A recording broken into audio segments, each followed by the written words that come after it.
Good morning सर्वांना. तर आत्ता आम्ही पोचलेलो आहोत पुणा स्टेशनला. आता पुणा स्टेशनवरून आपला पुढचा सफर चालू राहणार आहे.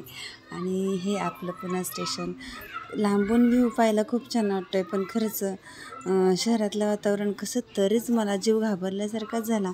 तिथं गेले तेव्हा ते बघितलं तर नाही का एक वेगळंच जाणवत होतं मला. असं खेड्याकडचं गावातलंच छान वाटत होतं. खूप दिवसांनी गेले होते पुण्यात त्या दिवशी, त्यामुळे बहुतेक तसं झालं असेल. मिस्टर जाधव अँड माझं बाळ चालले आपलं. त्या दोघांचं काय तिकीट काढायची, कुठं काढायची, कसं करायचं. ह्या बाळाचं तर नुसतं ते बॅगेतच दंग आहे बरं का. ते खडबड खडबड खडबड. आणि खरंच मंडळी तुम्ही खूप सपोर्ट करता मला, त्यासाठी धन्यवाद. आणि ही माझी फॅमिली सगळी भेटलो आम्ही.